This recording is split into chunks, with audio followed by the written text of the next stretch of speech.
नमस्कार जी, कैसे हो सब लोग। तो आज की इस वीडियो में मैं आपके साथ डिस्कस करने वाला हूँ कुछ इम्पोर्टेंट जो हमारे मैक्रोन्यूट्रिएंट्स है। पहले मैं मैक्रोन्यूट्रिएंट्स को डिस्कस करने वाला हूँ, उनके क्या क्या फंक्शन होते हैं, उनके क्या क्या डेफिशिएंसी सिम्टम्स होते हैं, ठीक है, उनके क्या क्या अवेलेबल फॉर्म होती है न्यूट्रिएंट्स की सॉइल में, ठीक है। तो आज की वीडियो इसी के ऊपर होने वाली है।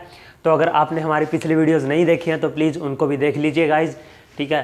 तो चैनल के ऊपर प्लेलिस्ट बनी हुई है। और आगे बढ़ने से पहले, वीडियो शुरू करने से पहले मैं अपना इंट्रोडक्शन दे देता हूँ। मैं हूँ चेतन और आप देख रहे हो रैंकर्स विला ऑन यूट्यूब। अगर आप हमारे फेसबुक पेज पर देख रहे हो इस वीडियो को तो प्लीज़ पेज को लाइक करना मत भूलना, और अगर चैनल पर देख रहे हो तो प्लीज़ सब्सक्राइब के इस लाल बटन को प्रेस करना मत भूलना। और आई थिंक आप लाइव सेशन अटेंड कर रहे होगे मेरे यूट्यूब पर, जो मैं क्वेश्चन की डू और डाई एक्सपेक्टेड क्वेश्चन की जो सीरीज़ लेके आया हूँ आपके लिए। आई होप कि आपको वो काफ़ी इन्जॉय कर रहे होंगे उस सीरीज़ को आप, ठीक है। तो without wasting our time let's start the video. और इसके बाद आप जो पीडीएफ नोट्स हैं इसके डाउनलोड कर सकते हो आप टेलीग्राम से आप इसके पीडीएफ नोट्स को डाउनलोड कर सकते हो। हमारा टेलीग्राम की आईडी है, वहाँ पर आपको ज्वाइन कर लेना है, ठीक है। फ्रीली आप ज्वाइन कर सकते हो उसको, कोई उसमें वो पब्लिक ग्रुप बनाया हुआ है। तो देखिए हम शुरू करते हैं। सबसे पहले अपना वीडियो को शुरू करते हैं। देखिए आपको पता होगा न्यूट्रिएंट्स दो टाइप के होते हैं, ठीक है। एक होते हैं मैक्रोन्यूट्रिएंट्स और एक होते हैं माइक्रोन्यूट्रिएंट्स। मैक्रोन्यूट्रिएंट्स कौन से होते हैं? जिनकी हमें ज़्यादा मात्रा में ज़रूरत होती है, ठीक है। मैक्रोन्यूट्रिएंट्स की आपको लिस्ट बता दूं, वो होते हैं आपके नाइट्रोजन, ठीक है, एनपीके बोलते हैं हम, नाइट्रोजन, फॉस्फोरस, पोटासियम, और आपकी कैल्शियम, मैग्नीशियम, सल्फर होते हैं, और कार्बन, हाइड्रोजन, ऑक्सीजन होते हैं। ये 9 होते हैं जो ये मैक्रोन्यूट्रिएंट होते हैं, और जो बाकी के जो बच गए वो माइक्रोन्यूट्रिएंट्स की कैटेगरी में आते हैं। तो पहले आज हम डिस्कस करेंगे अपने मैक्रोन्यूट्रिएंट हम आज डिस्कस करेंगे। मैक्रोन्यूट्रिएंट में सबसे पहले आता है नाइट्रोजन, ठीक है। नाइट्रोजन यार अपने जो एटमॉस्फेयर है उसमें 70 कितना सबसे ज़्यादा नाइट्रोजन ही है, आपको पता होगा, ठीक है। तो नाइट्रोजन देखिए, इसके सबसे पहले हम देखें इसकी अवेलेबल फॉर्म क्या क्या है। नाइट्रोजन की अवेलेबल फॉर्म गाइस देखिए, आपको लिख रहा होगा आपको, ये नाइट्रेट की फॉर्म में हमें मिलता है, और कुछ प्लांट्स इसको अमोनिया की फॉर्म में भी इसको क्या करते हैं, एब्जॉर्व करते हैं सॉइल से। तो ये इसकी अवेलेबल फॉर्म है नाइट्रोजन की। और बात करें इसके फंक्शन के, देखिए नाइट्रोजन के तो वैसे तो अनगिनत फंक्शन है, क्योंकि देखिए सबसे पहले तो ये जो हमारा बेसिक है, जो लाइफ है, जो हमारी सारी की सारी लाइफ किसके ऊपर टिकी हुई है, सारी की सारी प्रोटीन्स के ऊपर टिकी हुई है ना लाइफ। जितने आपके डीएनए में जो ट्रांसलेशन होता है उसी के थ्रू आपके अलग अलग आपके जीन एक्सप्रेशन होते हैं, उसके थ्रू अलग अलग जो ट्रेड्स है प्लांट्स में, ठीक है। सारी की सारी चीज़ें हम हर चीज़ में क्या है, नाइट्रोजन ही तो है। नाइट्रोजन वैसे एटमॉस्फेयर में भी कितनी ज़्यादा नाइट्रोजन आपको पता होगा। तो इसकी जो फंक्शन है ना वो यही है कि सबसे पहले ये क्या है कि वेजिटेटिव ग्रोथ को इंक्रीज करने में हमारी हेल्प करता है, और ये इंपॉर्टेंट कंस्टिट्यूएंट भी है गाइस। देखिए यहाँ पर जो हमारी क्लोरोफिल मॉलिक्यूल होता है उसमें जो आपकी जो पायरोल रिंग होती है, ठीक है, उसका ये इंपॉर्टेंट कॉन्स्टिट्यूएंट है, ठीक है। तो उस रिंग में ये चारों तरफ से इसकी 4 वैलेंसीज को ये पूरी करता है। बीच में हमारा क्या पाया जाता है, क्लोरोफिल में बीच में मैग्नीशियम पाया जाता है। तो पायरोल रिंग का ये इंपॉर्टेंट कॉन्स्टिट्यूएंट है, और सेल वाल का और सेल का ये इंपॉर्टेंट कॉन्स्टिट्यूएंट है। जितने सारे प्रोटीन सारे के सारे सब में नाइट्रोजन होती है। आपको पता होगा अमाइनो एसिड्स में नाइट्रोजन होती है, ठीक है। अमाइनो एसिड इसलिए नाम पड़ा क्योंकि अमोनिया क्या है, अमोनिया में भी तो नाइट्रोजन है। तो नाइट्रोजन काफ़ी एक अच्छा, मतलब कि इसकी डेफिशिएंसी अगर किसी प्लांट में हो जाती है तो वो काफ़ी ख़राब हालत में होता है प्लांट। तो इसकी डेफिशिएंसी के जो सिम्टम्स है वो आप देख सकते हो यहाँ पर। इसके जो डेफिशिएंसी के सिम्टम्स है वो है शेडिंग ऑफ लीव्स, ठीक है। लीव्स अर्ली शेडिंग हो जाती है, यहाँ पर अर्ली लिखना चाहिए था मेरे को, अर्ली शेडिंग हो जाती है लीव्स की, ठीक है। वैसे तो शेडिंग कब होती है, पतझड़ के मौसम में होती है, आप सभी को पता होगा, लेकिन अर्ली शेडिंग हो जाती है लीव्स की। फ्रूट एंड स्टंट, ठीक है, फ्रूट भी जल्दी गिर जाते हैं अगर नाइट्रोजन की डेफिशिएंसी हो। ये सारे के सारे इसके डेफिशिएंसी सिम्टम्स हैं। फ्रूट स्टंटेड ग्रोथ रुक जाती है, ठीक है। ये सारे के सारे क्या है कि ये इसके डेफिशिएंसी सिम्टम है। नाइट्रोजन को आपको याद रखना है, ठीक है। नाइट्रोजन मैक्रोन्यूट्रिएंट है।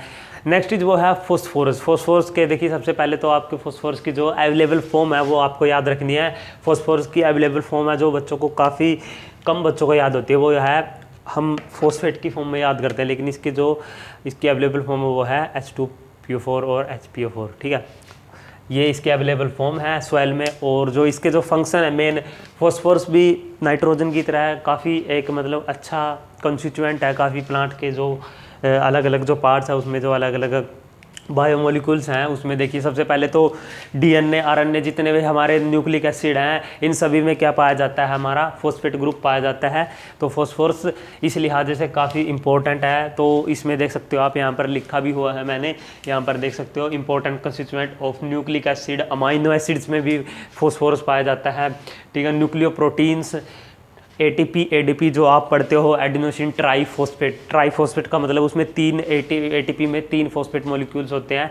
एनर्जी करेंसी जिसको बोलते हैं हम सेल की, एटीपी में, एडीपी में, फाइटिन में, ये सारी चीज़ें, ये इन सभी में क्या पाया जाता है, हमारा फॉस्फोरस पाया जाता है। तो काफ़ी इंपॉर्टेंट है ये, और इसकी डेफिशिएंसी कई बार हो जाती है प्लांट में, तो उसके भी अपने सिम्टम्स अलग है। इसमें क्या है कि लीव्स का जो साइज है वो स्मॉल हो जाता है, small leaves, delay in maturity, mature होने में उसमें डिले हो जाता है, ये इसके डेफिशिएंसी सिम्टम है, ठीक है। तो ये थे जी हमारे फॉस्फोरस के। नाइट्रोजन के बाद फॉस्फोरस काफ़ी इंपॉर्टेंट है, फॉस्फोरस से कई बार क्वेश्चन भी आ जाता है, ठीक है। ये जैसे कि आपको NPK आपने पढ़ा होगा, NPK ऐसे याद किया था मैंने, तो जो NPK, ठीक है, नेपाल पाकिस्तान ऐसे कुछ भी याद कर सकते हो आप, ठीक है। NPK ऐसे याद किया था मैंने, मैक्रोन्यूट्रिएंट्स की लिस्ट को NPK CHO, ठीक है।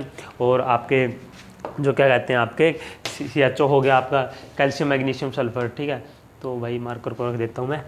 नेक्स्ट है वो है पोटासियम, ठीक है।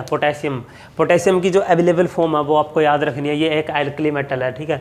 आपने पढ़ा होगा साइंस में। इसकी जो अवेलेबल फॉर्म है वो K पॉजिटिव है, ठीक है। K पॉजिटिव इसकी अवेलेबल फॉर्म है, आप सभी को पता होगा ये, ठीक है। और तो देखिए इसके फंक्शन क्या है, फंक्शन इसके काफ़ी इंपॉर्टेंट फंक्शन है। Opening and closing of stomata में काफ़ी ये हेल्प करता है। इसमें एक थ्योरी भी है ओपनिंग एंड क्लोजिंग की, कि कैसे स्टोमेटा ओपनिंग एंड, उसमें क्या होता है कि ग्रेडियंट बनता है गाइस, ठीक है। ग्रेडियंट बनता है उसमें, ये सारे के सारे ओपनिंग एंड क्लोजिंग के में है, स्टोमेटा में हेल्प करता है। उसके बाद देखिए, और ये हम पोटेशियम में आगे बात करें तो ये रूट की ग्रोथ को इंक्रीज करने में भी हमारी हेल्प, मतलब प्लांट्स की हेल्प करता है हमारी। तो क्या करता है, ट्रांसलोकेशन ऑफ शुगर गाइस देखिए शुगर कैसे ट्रांसलोकेट होती है, वो इसी के हेल्प से होती है, पोटेशियम की हेल्प से जो ट्रांसलोकेशन होता है शुगर्स का। स्टार्च वैसे तो स्टोरेज फॉर्म तो होती है प्लांट में, होती है आपकी स्टार्च होती है, ठीक है। लेकिन जो सर्कुलेटरी फॉर्म होती है वो होती है आपकी शुगर, ठीक है। वो शुगर की फॉर्म में, वैसे तो स्टार्च भी शुगर है लेकिन जो अवेलेबल फॉर्म है वो स्टार्च है, ठीक है। तो आपको ये याद रखना है कि आपको ये सारे के सारे पॉइंट आपको याद होने चाहिए। उसके बाद हम इसके अगर डेफिशिएंसी सिम्टम्स की बात करें तो इसके जो डेफिशिएंसी सिम्टम्स है वो है ब्राउनिंग ऑफ पोटैटो, ठीक है। पोटैटो में ब्राउनिंग हो जाती है, ये पोटेशियम की कमी से होती है। Susceptibility of plants to disease, insect and pest increases, ठीक है। अगर पोटेशियम की कमी पाई जाती है किसी भी सॉइल में तो उस सॉइल में क्या होता है कि जो माइक्रो ऑर्गेनिजम्स होते हैं, आपकी फंगस होती है, इंसेक्ट होते हैं, वो सारे प्लांट्स को मतलब ससेप्टिबल हो जाता है प्लांट की।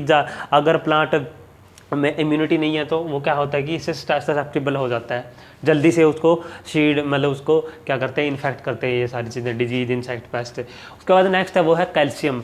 देखिए कैल्शियम काफ़ी इंपॉर्टेंट है क्योंकि कैल्शियम एक तो देखिए कंस्टिट्यूएंट है। सबसे पहले इसके फंक्शन पर हम बात करें तो इसके जो फंक्शन है वो है constituent of cell wall. Cell wall किसकी बनी होती है भाई, पैक्टिन की, ठीक है।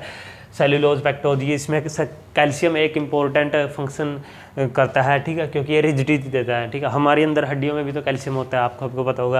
Involve in cell division, cell division में भी इन्वॉल्व होता है कैल्शियम, ठीक है। कैल्शियम काफ़ी इंपॉर्टेंट है, सेल डिवीजन के पॉइंट ऑफ व्यू से भी काफ़ी इंपॉर्टेंट है कैल्शियम, ठीक है। उसके बाद देखिए अगर इसकी अवेलेबल फॉर्म्स की बात करें तो इसके जो अवेलेबल फॉर्म है वो कैल्शियम की Ca2 पॉजिटिव, इसकी जो ये क्या है अवेलेबल फॉर्म है। और इसकी डेफिशिएंसी की बात करें तो जो इसकी डेफिशिएंसी सिम्टम्स है वो इसके प्रीमैच्योर शेडिंग ऑफ बर्ड्स, ठीक है।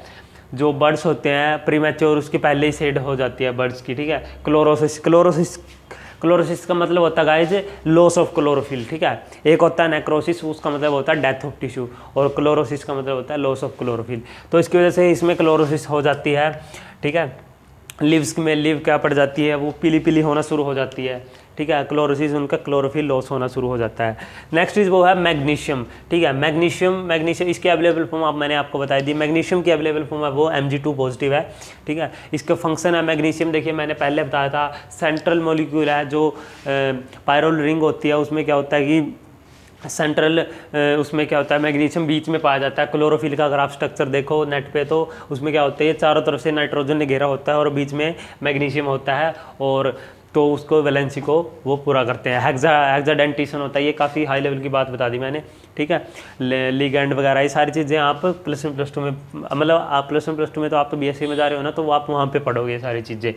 तो ये अवेलेबल फॉर्म इसकी मैग्नीशियम 2 बोलती है। और इसके डेफिशिएंसी सिम्टम्स की बात करें तो इसके डेफिशिएंसी सिम्टम्स है वो है twig easily catch fungal infection, ठीक है। ट्विग्स होती है वो ईजिली, जो फंगल इन्फेक्शन है वो ईजिली कैच करने का उसमें खतरा बना रहता है, ताकि ठीक है अगर इसकी जो डेफिशिएंसी हुई सॉइल में। उसके बाद लीफ कर्लिंग, लीफ है जो वो ऐसे कर्ल करना शुरू कर जाती है मैग्नीशियम की डेफिशिएंसी से। तो अगला है वो है सल्फर, ठीक है, कैल्शियम मैग्नीशियम सल्फर। अगला है वो है सल्फर। सल्फर की जो अवेलेबल फॉर्म है वो आपको याद रखनी है SO4 2 नेगेटिव, ये सल्फेट बोलते हैं हम इसको। एक होता है आपका सल्फाइड, सल्फाइड होता है SO3, ठीक है, SO3 होता है सल्फाइड में, और ये सल्फेट होता है SO4। तो इसके जो डेफिशिएंसी सिम्टम अगर जो इसके हैं क्लोरोसिस एंड नेक्रोसिस। नेक्रोसिस मैंने आपको बता दिया डेथ ऑफ टिश्यू होता है, और क्लोरोसिस लॉस ऑफ क्लोरोफिल होता है। इसके अगर फंक्शन की बात करें तो इंपॉर्टेंट सल्फर देखिए, सबसे पहले तो जो अमाइनो एसिड्स होते हैं, 2 अमाइनो एसिड्स होते हैं जो सल्फर कंटेनिंग अमाइनो एसिड होते हैं, वो होते हैं, आपको याद रखना है, सिस्टीन एंड मिथ्योनिन। 2 ऐसे अमाइनो एसिड होते हैं जिसमें सल्फर पाया जाता है, ठीक है। तो ये इंपॉर्टेंट कंस्टिट्यूएंट है। उसके बाद ये stimulate root growth, root and nodules की ग्रोथ को क्या करता है, ये स्टिमुलेट करता है। और भी सल्फर, जैसे कि ऑयली जो क्रॉप्स होती है ना, ऑयल सीड क्रॉप होती है, उसका ये इंपॉर्टेंट, उसमें ये मतलब ऑयल बनने में ये क्या करता है, क्योंकि देखिए उसमें हेल्प करता है ये, ठीक है। तो ये थे गाइज कुछ इम्पोर्टेंट जो हमारे फंक्शन डेफिशिएंसी सिम्टम, ठीक है। अगली वीडियो भी इसी के ऊपर आने वाली है, जो रह गए हैं वो अगली वीडियो में आपसे डिस्कस करूँगा। तो तब तक के लिए गाइज हमारे साथ बने रहिए। अगर आपने हमें फॉलो नहीं किया तो फेसबुक पर, इंस्टाग्राम पर, टेलीग्राम पर, ट्विटर पर, तो आप हमें वहाँ पर फॉलो कर सकते हो। और डू सब्सक्राइब गाइज, ठीक है, सब्सक्राइब करना है चैनल को। और हमारी जो लाइव क्लासेज होती है आप उनको भी अटेंड किया करो, ठीक है। काफ़ी आपको मतलब अच्छा लगेगा, आपको क्वेश्चन आप सॉल्व करोगे तब कंपटीशन होगा बच्चों में। तो PDF नोट्स आप इसके डाउनलोड कर सकते हो टेलीग्राम से। तो ऐसे ही गाइज मैं आपसे बातें करता रहूँगा, ऐसे ही आपसे मिलता रहूँगा। देखते रहिए रैंकर्स विला, और चलिए ऑल द वेरी बेस्ट।